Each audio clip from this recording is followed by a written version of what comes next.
Thank you. Good morning, everybody. Chiming in. Can everybody hear me virtually as well? I'm unmuted now. Yes. Yes. Great, thank you.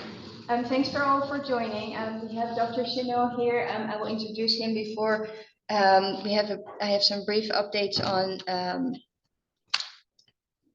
from the DEI.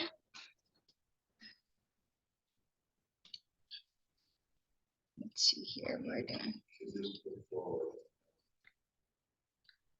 Yeah, I'm sorry, I'm messing up here.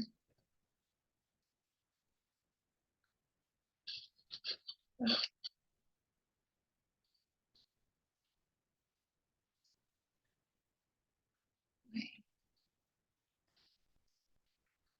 not getting to the right slide.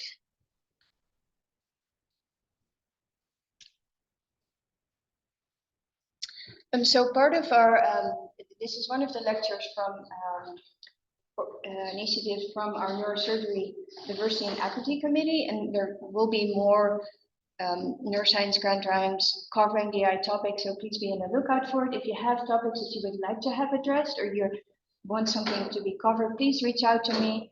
My contact information is here with speakers or topics. We have a webpage as well where you can find our information. We're looking for residents to join our committee, liaisons to update us on what residents need. And, it would be great if you can reach out, or if anybody wants to join us, you're very welcome. So that's it for today. So Dr. Chenault will be joining us today. He's an associate professor and director of anti-racism and undergraduate medical education in the School of Medicine. He has received several awards for his DI initiatives at the School of Medicine at the university level.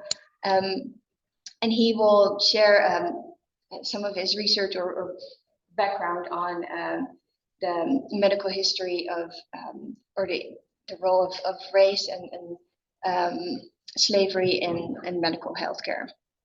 So Perry, thank you for joining. How do I pull up my? I think yours is next. All right. Yes, here we go. Good morning. Let me pull up my first slide here. As you can see, this is a challenging presentation, to say the least. It's also scripted. I prefer to use a script so I can stick to the main points I need to deliver. And because I have a tendency to digress and can run down a rabbit hole on you in a minute. So I want to thank you, and we'll go ahead and get started. Medicine in the Black Body examines the instrumental role of medical doctors in the invention and institutionalization of scientific racism.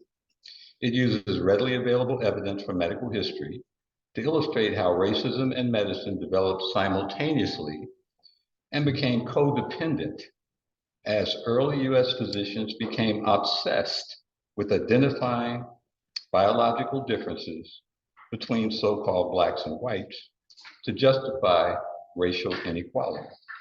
Beginning with racializing the skin, the largest and most visible organ of the body, they continued into the interior to the brain, heart, lungs, blood, and every other organ and system to find them all deficient. This medical invention of the black body thus enabled US doctors to portray African people as a subhuman species suitable only for hereditary enslavement. Disseminating this research in medical journals gave instant credibility to the racist theories and assumptions they presented as medical discoveries and facts. By these means, medical professionals engineered and perpetrated the most complete and enduring dehumanization of a people in history. So we begin with historicizing the notion of human blackness to expose it as a human concept that appeared in a specific place and time rather than as a product of nature and human biology. The concept of a black body or human blackness originates in Europe. It is a product of a toxic mixture of ancient Greek epic poetry and biblical mythology as interpreted by Jews, Christians, and Muslims in the late antiquity and the medieval era.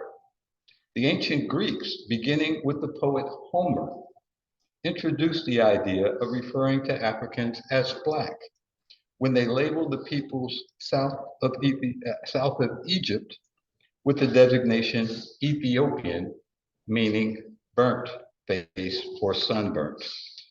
This famous quote from Homer's Iliad celebrates and idealizes Ethiopians while also marking the first time in history Africans are labeled Black in the ancient world.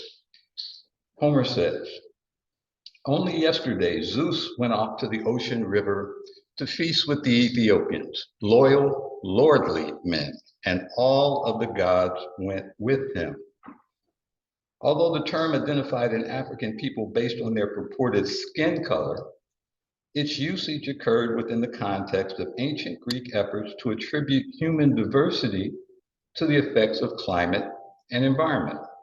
For 7 centuries, ancient Greek writers regarded those whom they called burnt-faced as founders of a great civilization that shared with them a belief in the same gods. If the ancient Greeks did not use the term Ethiopian pejoratively, how then did the purported Blackness of Africans become a marker of inferiority in Europe? Those are the Ethiopians that Homer poetically referred to as Black. So, how did the purported Blackness of Africans become a marker of inferiority in Europe? The answers are found in the history of Western Christianity. Origen, Augustine, Jerome, and other early Christian writers devised a set of metaphors that used African bodies to express the notion that Blackness symbolized the wicked stain of sin that only Christianity could overcome. Let me be clear.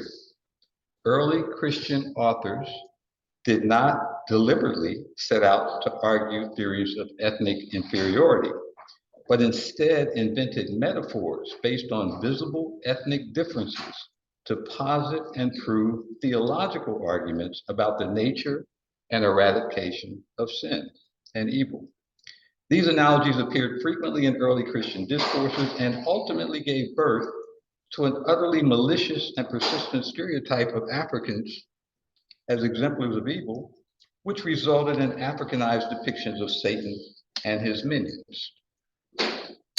And this is from a 1981 film, so this depiction has endured. In the medieval era, Jews, Christians, and Muslims reinterpreted Noah's purported curse of Ham in Genesis as a justification for enslaving Africans. Now, in the text, there is no mention of skin color, and in fact, Noah curses Canaan, his grandson, not Ham, and the name Ham does not mean Black, as it has been mistranslated over the years. Yet, nevertheless, this interpretation of this text was commonly used to justify enslavement of African peoples, beginning with the transatlantic slave trade and well into the antebellum era of the US history. In the 1700s, European physicians turned again to the Bible, to the story of Adam and Eve in inventing race. They identified the purported first couple from whom all humans descended as Caucasians, and thus reimagined their story as a myth of white European superiority. Since Christians believe God's creation to be perfect at inception, they interpreted any deviations in appearance from the original white human stock as resulting from physical and moral degeneration or sin. Instead of accepting human physical variety as normal, they classified all non-Europeans as the degenerate artifacts of the superior white archetypes represented by Adam and Eve. In contrast, today, scientists rely on the out of Africa model that uses DNA evidence and human skeletal remains to explain how evolution, global migration, population admixture, and heredity account for human physical variety. Credit for the theory of degeneration belongs to an elite group of European physicians whose efforts to explain human diversity resulted in the founding of the scientific disciplines of biology, taxonomy, and anthropology. Let's be clear, physicians founded those disciplines. Among the early medical pioneers of the invention of race, Carl Linnaeus stands out. A Swedish botanist and physician, Linnaeus invented the system of taxonomy used today for classifying living things. His descriptions of so-called whites and blacks established a comparative model that in effect rendered them as opposites to create what is referred to as the white-black racial dichotomy. Linnaeus actually configured 5 groups: Asians, Americanus, which were Native Americans, and he also added in monstrous beings that were part of European folklore. And he had a separate category for wild men, dwarves, etc., etc. Here are his descriptions of Europeans and Africans. Europaeus, white, sanguine, muscular, hair long, flowing, eyes blue, gentle, acute, inventive, covered with close vestments, governed by laws. Africanus, black, phlegmatic, relaxed, hair black, frizzled, skin silky, nose flat, lips tumid, women without shame. They lactate profusely, crafty, indolent, negligent, anoints himself with grease, governed by caprice. Let's be clear, Linnaeus never visited any African nation, nor did he go to North America. He typically groups non-Europeans by combining notions of human biology with bigoted and salacious ideas about their characters and morality. His rhetoric proves race and racism are identical and were invented in the West specifically to establish white supremacy. The late historian Patrick Wolf perhaps expressed it best by noting that when observing race in operation, the term racism seemed redundant since race is already an ism. The concept of the black body is Europe's gift to the Americas, but US doctors surpassed their European counterparts in finding the physical evidence that purportedly established race as a biological fact. They claimed their anatomical studies of Africans found black brains, black bile, and black sperm as proof, and insisted those defects signified permanent and immutable biological inferiority, diminished cognitive ability, and deficits in character and morality. Here are 2 quotes from the 18th century that epitomize US medical claims about the black body that provided the foundation for the development of scientific racism in the 19th century. Quote 1, I advance it therefore that the blacks are inferior to the whites in the endowments both of body and mind. So this comment represents the original false premise used to establish the idea of white supremacy. Besides those of color, figure, and hair, there are other physical distinctions proving a difference of race.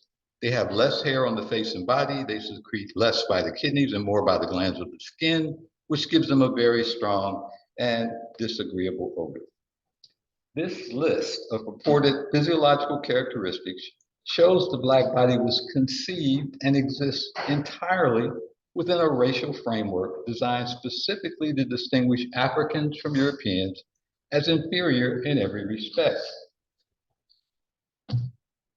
The quotes appear in 1785 in Notes on the State of Virginia, the only book written by Thomas Jefferson. Jefferson is our expert tour guide for the next part of this presentation. His life spans the late colonial period and the founding of the United States, and his career exemplifies the confluence of medicine, slavery, scientific racism, and politics in the nation's early history and culture. In addition to being a statesman and public intellectual, Jefferson was one of the most influential medical educators in the nation. In 1819, Jefferson established the medical school at the University of Virginia, for which he recruited the first full-time, state-supported university medical school clinical faculty in the United States. Ironically, when it finally opened in 1825, more enslaved persons lived and worked at the school than there were students and faculty combined. This was normal.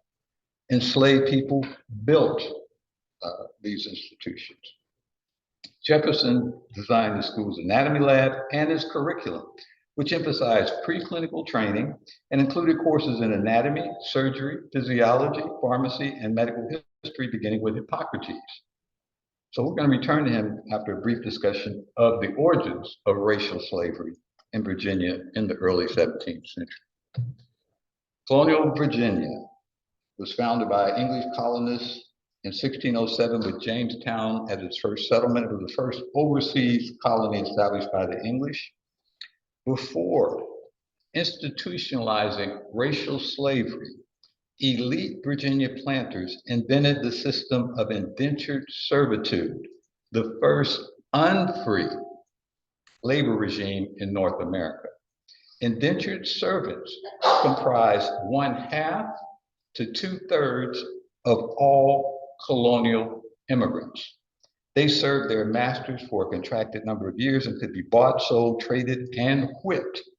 The similarity of their social condition to that of enslaved Africans initially enabled the two oppressed groups to find common ground and form relationships, including marriages. The first Africans arrived in Virginia on August 20th, 1619. They're described as a cargo of 20-odd Negroes. They arrived on a pirate ship named the White Lion, the crew of which stole them from a Spanish slave ship in the Caribbean.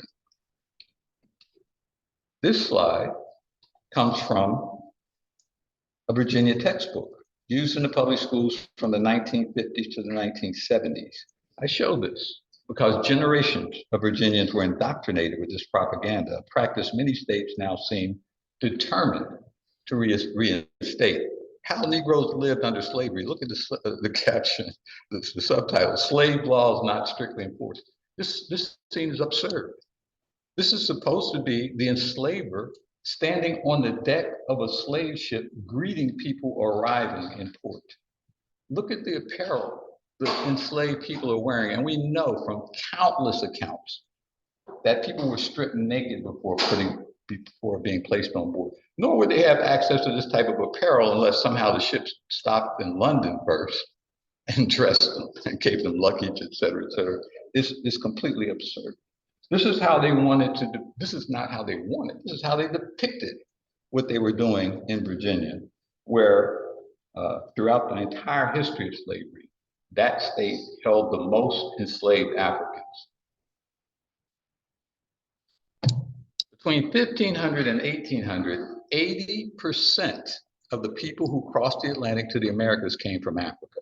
80% of the people in that 300-year period came from Africa to the New World. African women accounted for 4 out of 5 women who crossed the Atlantic in those centuries. Racial slavery replaced indentured servitude.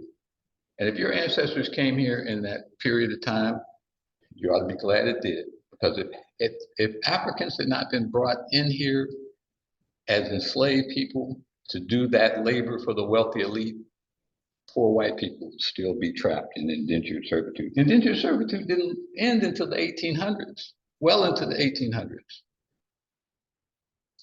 So, the lifetime enslavement of Africans proved more profitable to colonial planters. Indentures had contracts, 3, 5, 7, 10 years, depending on what they were doing. Enslaved Africans were enslaved for life. Colonial laws enacted in the mid-1600s made Africans and their children property to be held in perpetuity. By the mid-1680s, imported enslaved Africans began to outnumber arriving English immigrants. By 1750, enslaved persons comprised nearly half the population of Virginia colony. The term racial slavery denotes the system the colonists imposed on Africans, but it was never based solely on skin color. In fact, it was not based on skin color. Colonial law defined bondage based on gender and sexual reproduction. The determination of who or who was or was not enslaved rested entirely on the legal status of so-called Negro women until slavery was abolished. This doctrine posed dire health consequences for them in the 2 centuries that followed. Partus sequitur ventrum. This is a popular title for the matrilineal servitude statute, an act passed by Virginia Colonial Council in 1662 titled Negro Women's Children to serve according to the condition of the mother. And it says, whereas some doubts have arisen whether children got by any Englishman upon a Negro woman should be slave or free, be it therefore enacted and declared by this present Grand Assembly that all children born in this country shall be held bond or free only according to the condition of the mother. This act followed ancient Roman doctrine, partus sequitur ventrum, which means that which is brought forth follows the womb. Roman law defined the child's status according to the status of the mother. But in adopting this doctrine, Virginians reversed centuries of English common law that held the father's status determined that of his children.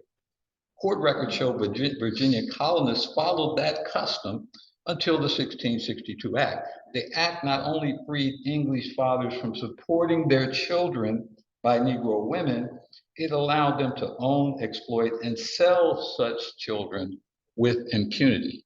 English common law required child support. If the person was not married, they were brought into court and forced to pay child support or to apprentice that child for training to someone else.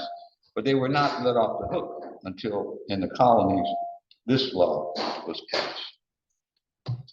The 1662 Act incorporated African women's sexuality and maternal capabilities into a system for reproducing chattel property. In doing so, the law legalized and legitimized rape. White men raped Black women with impunity and created a rape culture in the South that endured until the 1950s. This legal ability to control Black motherhood to create wealth led directly to forced breeding. Jefferson believed enslaved women and their future children represented the best means to increase the value of his property, what he called capital. Quote, I consider a woman who brings a child every 2 years as more profitable than the best man of the farm, Jefferson remarked in 1820. He went on to say what she produces is an addition to the capital while his labors disappear in mere consumption. His labors producing tobacco, which goes up in smoke. Here's some Black bodies holding their enslavers' capital in their arms. Now, here's a crucial point in all of this. The US Constitution banned the importation of enslaved Africans in 1808, which left only one legal means to increase their numbers: sexual reproduction or natural increase, as Jefferson referred to it. Enslavers thus took great interest in the fertility of enslaved women and demanded multiple births from them.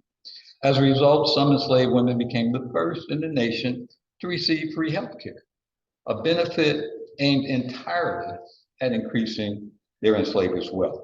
The immense pressure placed on African women to be breeders rather than mothers also resulted in their false portrayal by doctors as impervious to pain, capable of easy deliveries, and able to return to work immediately after childbirth. They also applied those same attitudes to Irish women in this country, treated them the same, viewed them with the same disdain. White motherhood, on the other hand, white men devalued the sexuality of white women and made them the desexualized sites of white motherhood, in contrast to the commodification of Black women as both hypersexualized objects and sources of capital. As the property of their husbands, white women produce the unblemished heirs to the property that Black women reproduced.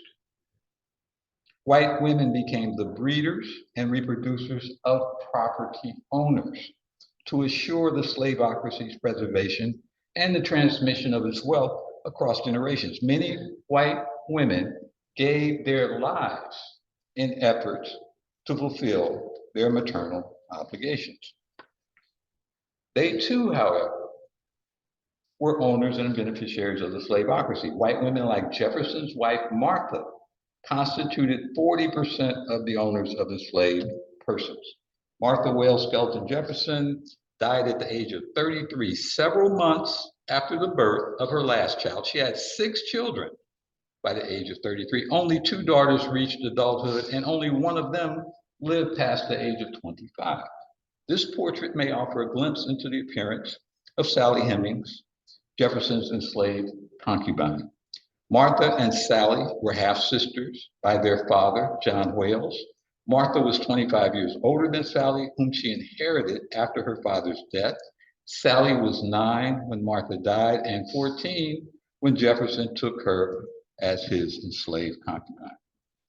White supremacy depends entirely on white women reproducing whiteness through childbirth and motherhood. In 1691, the Virginia legislature banned so-called miscegenation to eliminate what they perceived as a mortal threat to their control of their combined workforce of indentured and enslaved persons. The 1691 law provides a timestamp indicating when European colonists formally began to identify as white.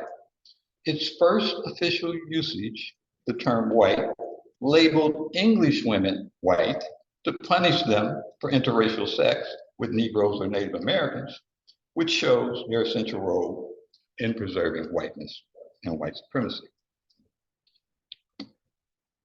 That law stayed on the books until 1967. Supreme Court decision Loving v. Virginia declared Virginia and other state miscegenation laws unconstitutional. Not all states followed that ruling right away. I think Kentucky took an additional 7 years before it removed the law banning so-called miscegenation. So we're now going to return to our tour guide, Thomas Jefferson, to examine another of his racist theories, to examine another, of his racist theories in light of this discussion of so-called race mixing. So long before Jefferson's day, so-called race mixing complicated and comprised the integrity of skin color as the primary visible marker of inferior status. Remember what I said about how that enslaved population grew till in the mid-1700s? It was half of the population. These people are mixing either through rape involuntarily and sometimes voluntarily and through marriage, which is why they passed that law. So with skin color compromised, gradations and gradations of skin color emerging in that population, blood became an essential signifier of blackness to shore up the idea of whiteness and protect white identity in the US. In 1815, 2 young men, George Trickner and Francis Gray, traveled to Virginia to meet Jefferson. Gray had never witnessed slavery, which had ended 32 years earlier in his state of Massachusetts. Fascinated that many of Jefferson's enslaved workers looked European, meaning white, he later wrote to ask the former president how Virginians determined if a person was black or white in relation to slavery. Jefferson responded by proposing a method to remove a person's blackness, which in theory required several generations of highly controlled race mixing. The formula he offered illustrates how blood came to rival skin as a racial marker in the racist imagination. Jefferson begins by proposing the crossing or mating of a so-called pure Negro with a pure white to create what he describes as a half-blood or mulatto. His letter concludes, "Our canon considers 2 crosses with the pure white and a 3rd with any degree of mixture, however small, as clearing the issue of the Negro blood. But observe that this does not establish freedom, which depends on the condition of the mother. the principle of the civil law partus sequitur ventrum being adopted here. But if the person is emancipated, he becomes a free white man and a citizen of the US to all intents and purposes. So Jefferson candidly explains how a person who appears European like his own children by Sally Hemings remained enslaved. So-called race mixing elevated blood as a means, albeit fictional, to determine a person's race. Subsequently, it became the primary means to prove a person's racial identity in court. As the number of mixed persons grew exponentially over the next century, nearly every state legislated a statutory definition of white group membership or whiteness based on different standards of blood fractions. Now, these standards are based on ancestry. So if you had, as he said, a mulatto is a person who has one white, one black ancestry, theoretically. And so when you look at one grandparent, you're looking at octoroon, and then great-grandparent, quadroon, octoroon. So this is how blood is measured, this fictional method, by looking at ancestry and inheritance of so-called Negro blood that way. Blood was deemed so definitive, it even revealed the presence of invisible blackness. Invisible blackness is based on the so-called one-drop rule, the absurd belief a single drop of black blood makes a person black. One drop rule, one black ancestor rule, traceable amount rule, hypodescent rule, these are all different terms from different disciplines, for the white supremacist delusion that a single drop of so-called black blood makes a person racially black. It exists only in the United States, within which it only applies to African Americans and other persons of African ancestry, and not to any other so-called racial group. Each woman shown here is considered black, regardless of the mixture or what have you. Those percentages obviously mean absolutely nothing. And again, it goes to parents, great-grandparents, et cetera. If you look at the one all the way at the end who's listed as white, if that person has any known African ancestry, she would be classified as black, denied entrance to schools back in the Jim Crow era, had to sit on the back of the bus. That's why people who look like that often passed for white, as the term goes. They crossed the color line and disappeared into white America. They had to leave their families, their communities, go somewhere where they were completely unknown. Between 1880 and 1920, 1 out of 5 African-American men crossed the color line and passed for white. Today, there are more self-identified white people in this country with recent African ancestry, meaning since the 1600s, than there are African Americans. There are about 57 or 58 million self-identified white people, many of whom have no idea that they have that ancestry. There are only 40 million African Americans. Now we're going to return to early medical education. It's important to identify Philadelphia as the birthplace of medical education in the colonies, with the founding of the first medical school at what became the University of Pennsylvania in 1765 by John Morgan and William Shippen. Both men received their medical degrees in Scotland, and Shippen, following trends in Europe, established the first anatomy lab in North America at Penn. He also taught male midwifery, so he was at the forefront of obstetrics and gynecology. Let me say very quickly, UPenn emerges as one of the centers of scientific racism in this country. Anatomy, which Shippen introduced and established the first anatomy lab, drove the rapid expansion of the US medical profession. The dissection of human remains became the central means for producing and disseminating medical knowledge. Those with anatomy training could claim to possess a scientific orientation to medicine that separated them as physicians from a host of untrained healers, laypersons, clergy, herbalists, and charlatans. Anatomy also led medical schools to rely increasingly on Black bodies to meet their needs for specimens for training and research. The medical education framework established by Morgan, Shippen, Jefferson, and others, a system that was fully in place by the early 1800s, incorporated a standardized racist medical discourse that permeated the medical profession in the decades leading to the Civil War. So we're going to talk briefly about the domestic slave trade, the internal slave trade. So the transatlantic trade brought an estimated 440,000 enslaved Africans to the US from 1619 until it was banned in 1808. The domestic or internal trade lasted from 1808 until 1865 and involved more than 1 million enslaved persons sold down the river to the Deep South. That expression, sold down the river, is believed to have originated right here in Louisville. Families were broken apart, many of whom were never reunited. Children comprised approximately 15 to 25% of those sold. At the height of the domestic trade, a person was sold every 3.5 minutes. This map shows both the sea routes from the Atlantic coast down into the Gulf of Mexico and the land routes that were used where people actually walked across the landscape in what are called slave couples for hundreds of miles. Here's a typical auction block scene. Now here's something that people don't really have a grasp on. Why slavery was fundamental to the entire US economy. An adolescent, these are adolescent young adults in 1860, a female, $515 in that currency of that day. Today would be $16,000.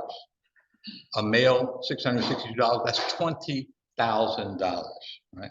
Black bodies could be leased, sold, gifted, bequeathed, bartered, gambled, and insured.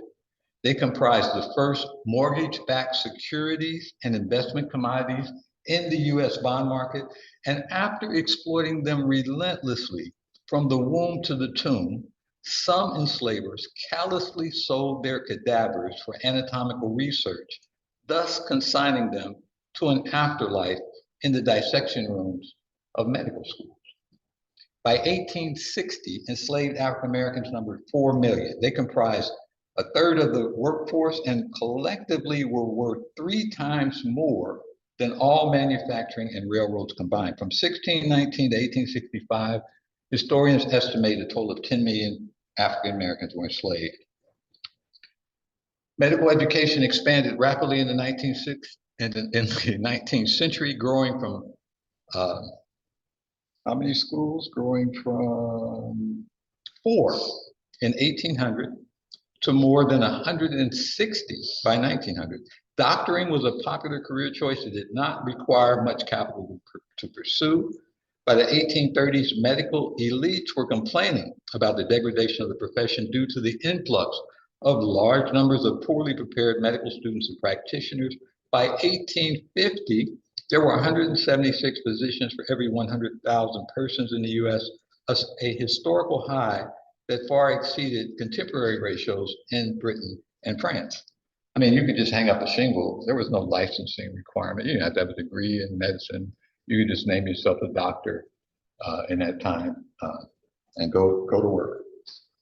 Doctors were integral to the maintenance and profitability of the domestic slave trade and plantation economy. Many of them owned plantations and invested in the slave trade. They provided long-term service contracts, treated enslaved persons on a per service fee basis, established Negro hospitals as profit centers and places for medical research, inspected Black bodies at auctions prior to sales to certify them as suitable for purchase, acted as expert witnesses in court cases involving slave help, bought enslaved persons to experiment upon for training and research, bought enslaved sick persons to restore their health and resell.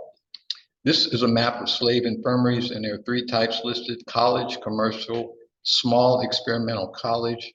They sprang up along the routes of the slave trade, as well as in communities where there were colleges Medical institutions advertised widely to attract students and acquire enslaved patients for treatment and experimentation.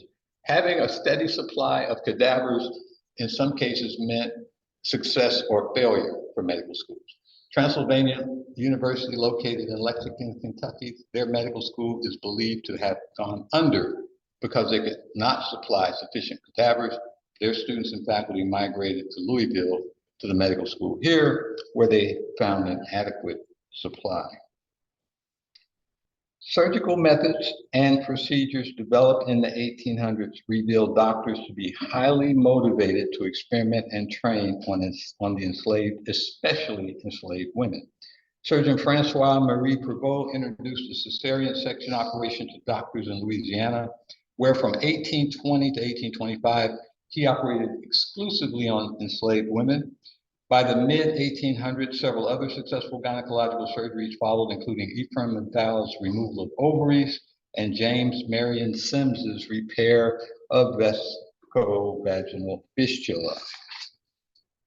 That brings us to the great James Marion Sims, father of gynecology, South Carolina native, graduated from Jefferson Medical College in Philadelphia in 1835, moved to rural Alabama to treat white and enslaved patients before relocating to Montgomery in 1840, a city in which 2/3 of the population were enslaved, and where he became the most successful surgeon in the state. This illustration depicts Betsy, the woman kneeling on the examination table, and Anarcha and Lucy, the two women looking on from behind the curtain facing Sims.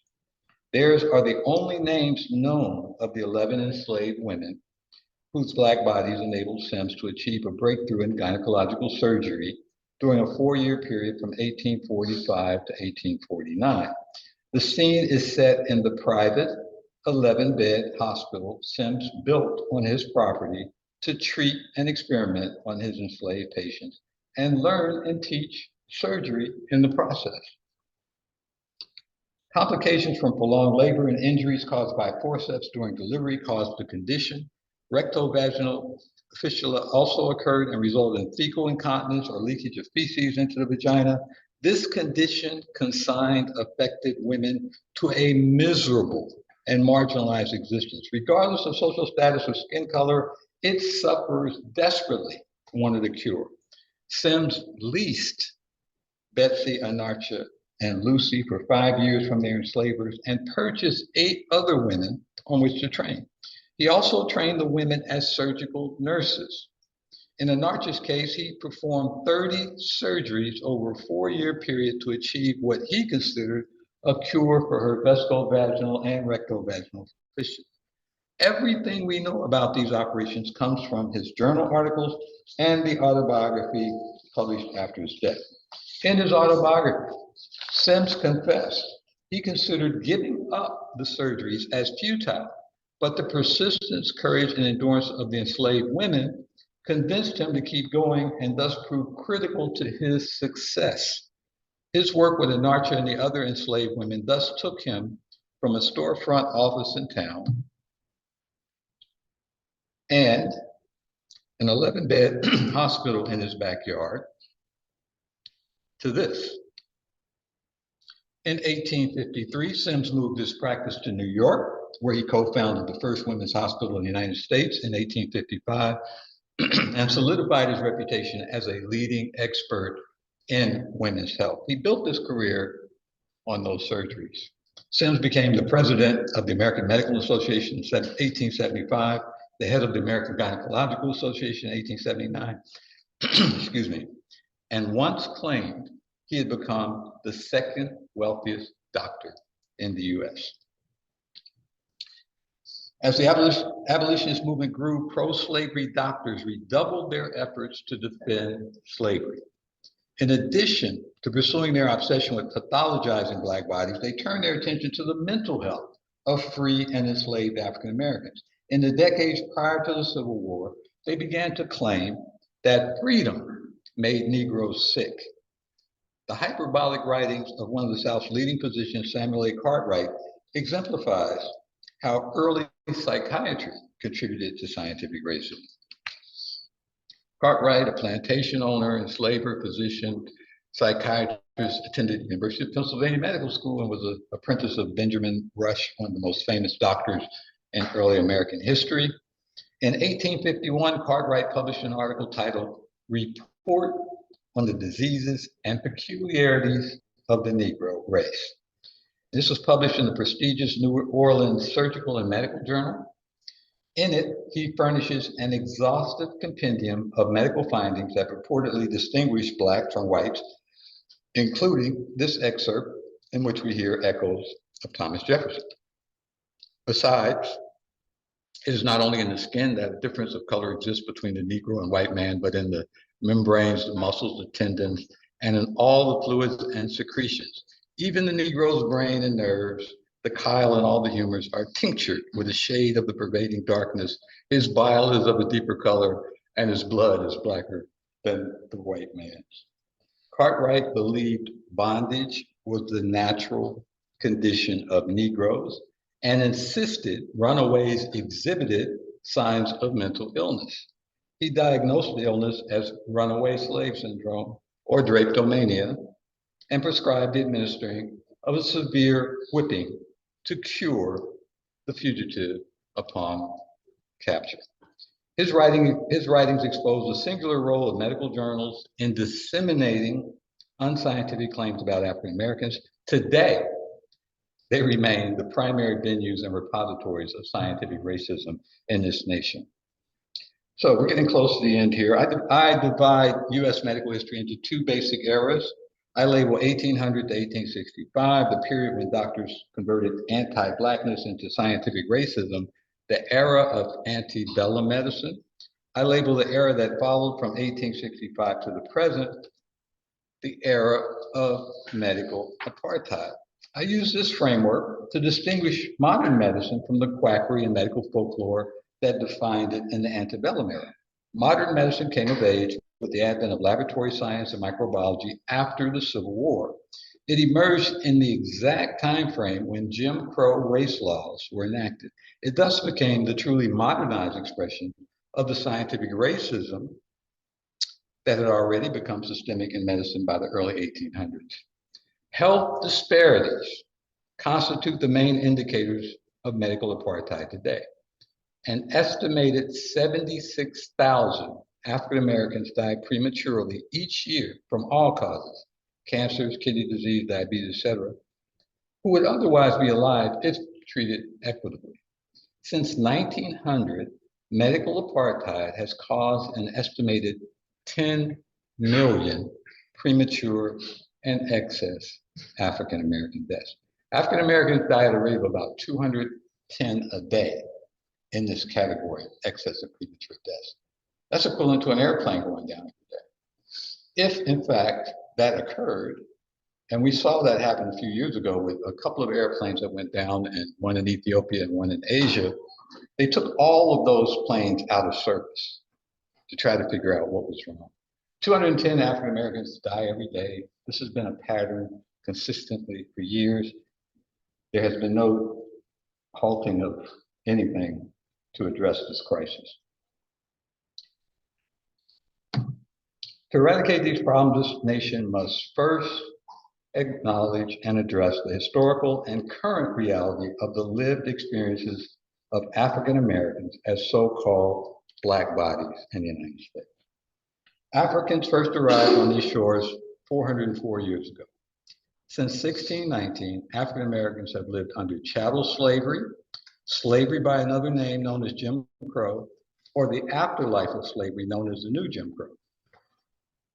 61% of the time in chattel slavery, add another 25% of the time in Jim Crow.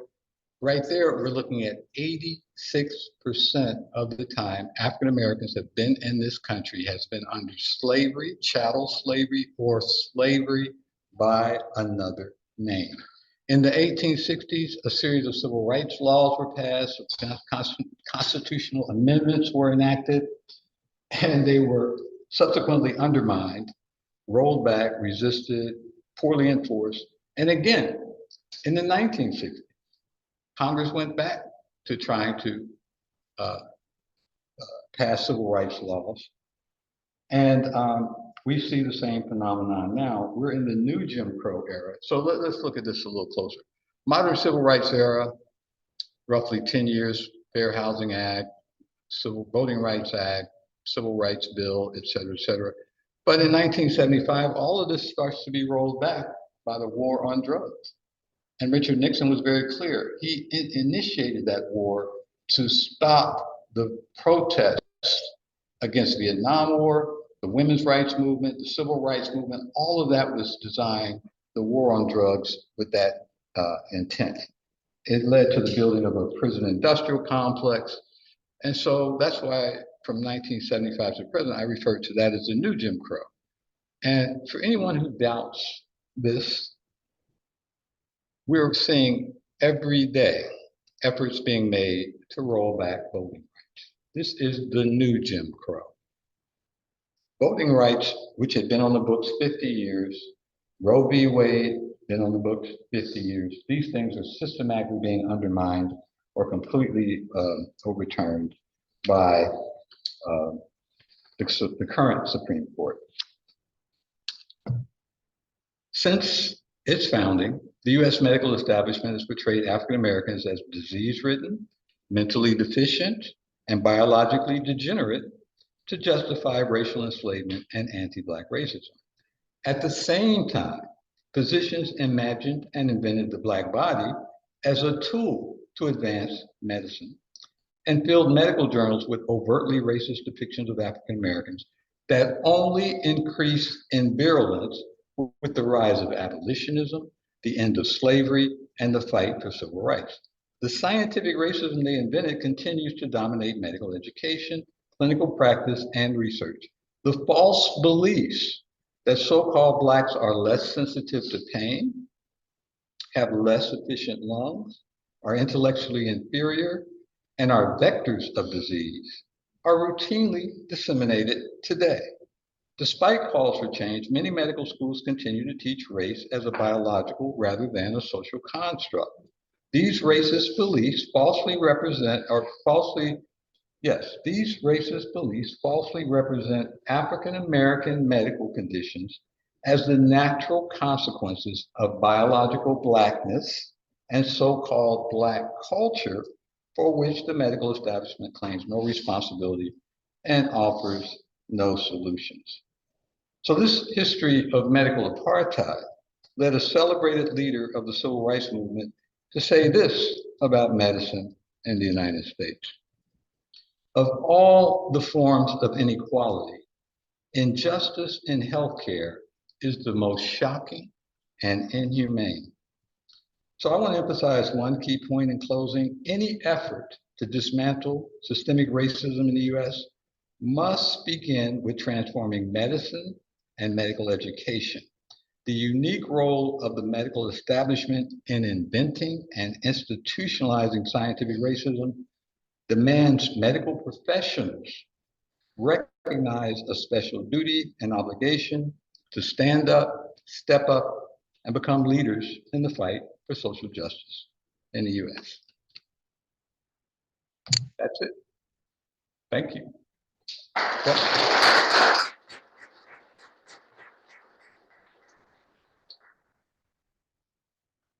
Questions, comments, feedback?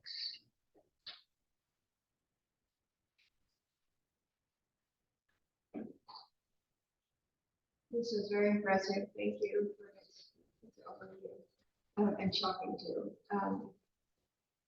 So if we want to look forward in terms of our education and how we want to change, are there examples in the United States that we can look for where this?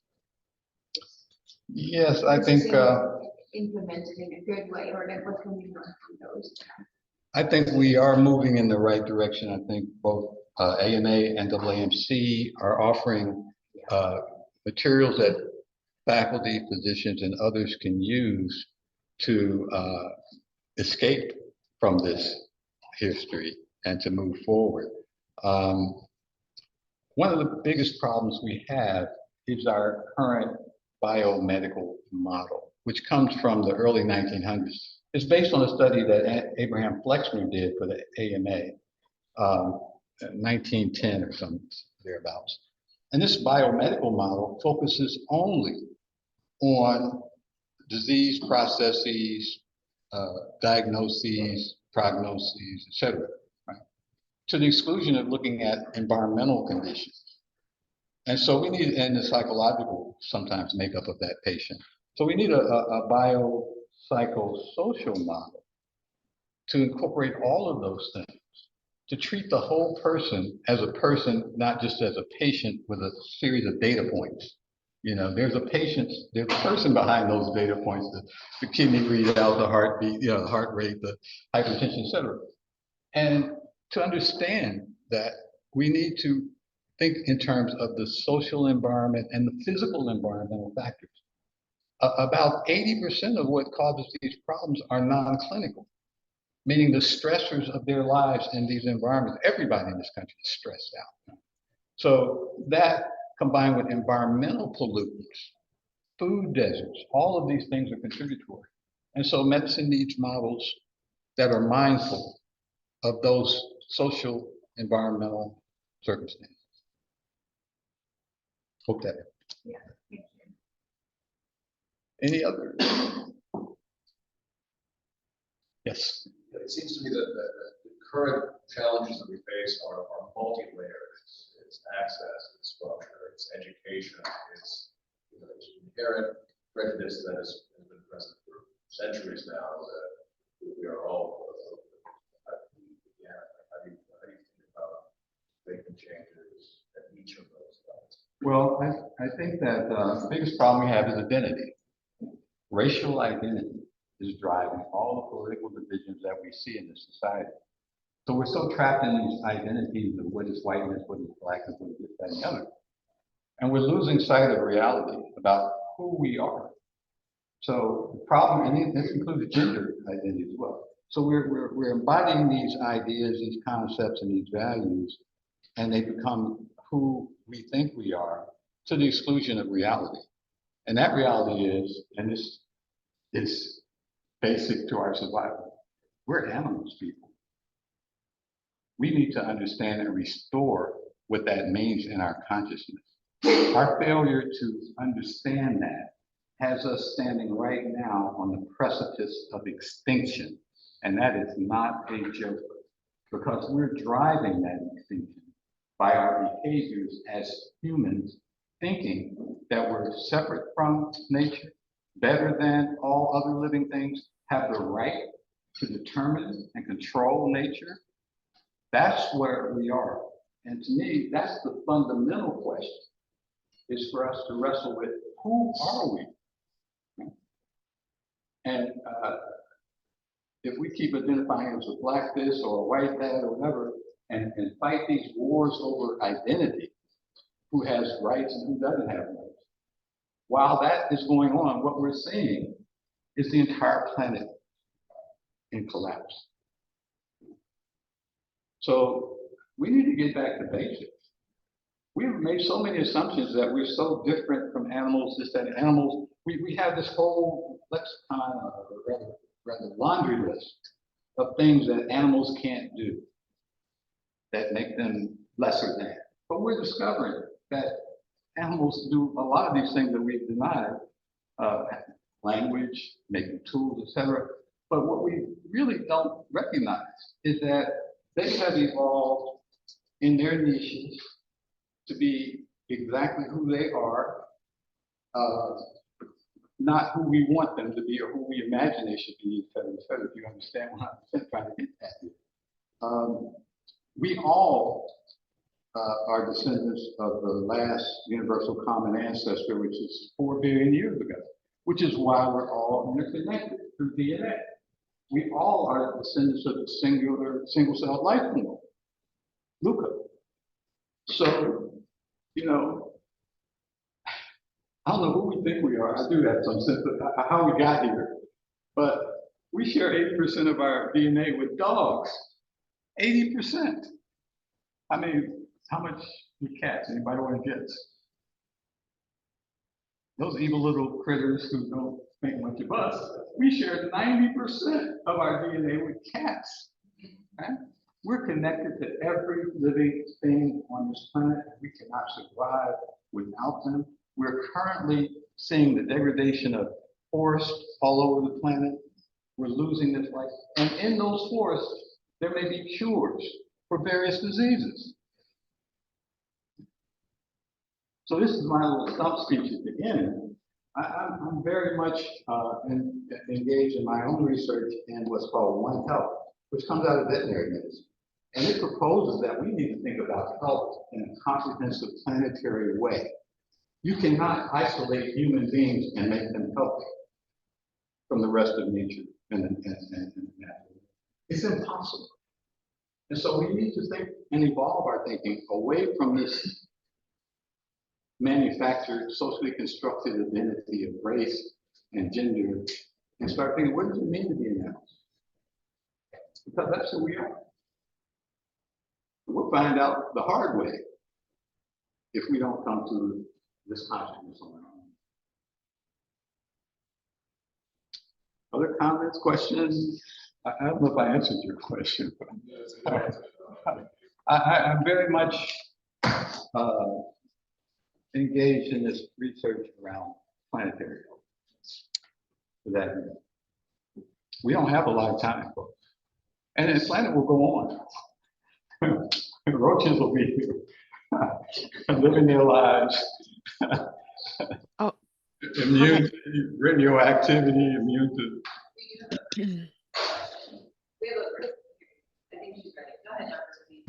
Oh, hi. Hi, my name is Dr. Racine. I'm off-site. I'm not on the main campus. I have a quick question. So, well, actually, a question and a comment. One, it sounds like a lot of what we inherited is really driven by capitalism, right? So the whole idea, like, of basically, I guess, financial superiority. So I appreciate your insight. The question I had is a couple weeks ago in the New York Times, they actually had an article about the sorority structures of Alabama. It was very enlightening. It was about a person who's non-white trying to join a actual all-white sorority. And one of the things that was mentioned in the article is about a lot of the research in to kind of like, okay, what is the purpose of those sororities? And basically the purpose of those sororities at the end, and this was evidence-based research based article. It was an opinion article, but it was based on actual research. Its main purpose was to maintain a certain social structure in terms for basically mating, so that the white sorority basically grooms the women to be in a certain way to maintain a actual culture that's been there for like over 100 years. And I'm just curious to find out, are the whole antebellum era kind of transitioned into the modern era, but we still have a lot of the remnants of the social structures of that antebellum era today. And I was just wondering, like, how much of, in the South, my friend, her aunt just died of cancer because of improper follow-up healthcare. So what she's a Black woman. So what you're talking about is very real. And I'm just wondering, are there regional variations in terms of the healthcare disparities, for instance, the South versus the Northeast versus the Northwest? I'm just wondering if there's any research on that based on kind of like these interconnected, like intersectionality of like social structure and healthcare. There are regional variations, and we can see by zip code. The worst is in Chicago. There's a 20-year life expectancy difference between African Americans who live 5 miles away from a zip code on the west side of Chicago. So we do have regional variations, but what we're talking about is systemic and structural. And so I'll just simply say, in reference to capitalism, people really don't understand the history of labor in this country, and that it was founded on inequality and has always been unequal. And the reason why is because all of our management theory and structure, what's called scientific management, came straight off the slave plantation. It went from the plantation to the factory to the corporate offices. So when we talk about management, we're talking about a slavery system. The way we have it today is grounded in that. And so when the Civil War, right before the Civil War ended, there were 38,000 managers of enslaved Africans. That's how management was designed and built. And so this has been transferred into corporate America. Every sector in this country uses the idea of middle manager, upper management, et cetera, straight off the plantation. The word plant comes from plantation. Factories were slave factories where people were held before being transshipped. The terms manager, supervisor, overseer, deeply rooted in slavery. So what people need to recognize is, yes, it's about capitalism, and we need to understand the history of labor in this country. Organized labor has been the only solution for the oligarchy, the elite owners of this country. Organized labor has been the only barrier or buffer to keep them from reinstating slavery to a certain extent. People don't recognize it. To organize labor, they had to go to war. They had to fight the factory owners who used the military, the police, the state police, and mercenaries like the Pinkerton organization to go in and murder these people. And what were they fighting for? What we have. A 5-day work week. Prior to that, it was 6 days a week, before sun up to after sundown. Vacation, family healthcare, healthcare benefits. One of the major achievements of labor, organized labor in the 1930s was stopping child labor in factories and manufacturing. They couldn't do it with the agricultural work, but they did eliminate child labor in the factories. That history it's not being taught, it's been ignored, but that speaks to the nature of the society. I'll say one more thing about this so you can understand. Jefferson makes the comment in the Declaration of Independence, about all men being equal and entitled to life, liberty, pursuit of happiness, and all of this. When the United States was formed and the first election was held, George Washington received all the electoral votes, but out of a population of 4 million people in this country, 800,000 white men, only 43,000 could vote because the law restricted voting rights to white property-owning men. No indentured servants. The vast majority of the people in this country were citizens, had the right to vote. Certainly no women did. White men did not get the right to vote nationally until 1856. North Carolina eliminated their property-owning provisions, which allowed, for the first time, all white men to vote. So that's why I teach history, because we don't teach it in this country. And that history illuminates exactly why we're in the situation we're in today. Thank you all. Thank you.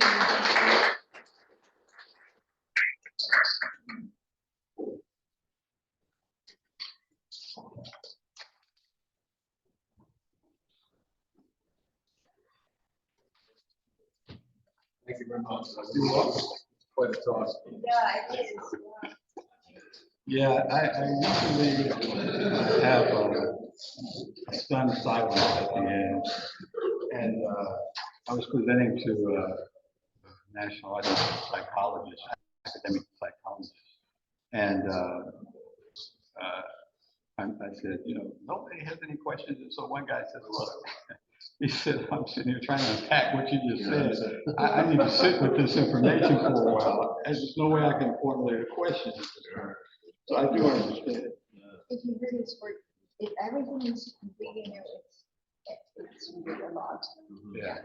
And Yeah, I tell the medical students who just, I taught undergraduate students on the other campus for years. And after a couple of weeks of my class, they would say, I've been in school forever. I went through all of this education to get here, and nobody ever taught me any sort of ABC, U.S. history. And they're very angry and upset. They spent all their time in school and never learned the basics. Or they were inadvertently taught some of the negative messages, right? I grew up in a very liberal school, a Quaker school, right? So they proactively talking, this is the 70s, and they were proactively celebrating civil rights. But many of the scientific messages I recognize. Yeah. Passed along, and it takes a while to. It's baked into the, that's when we talk about structural and systemic. And so what I didn't say,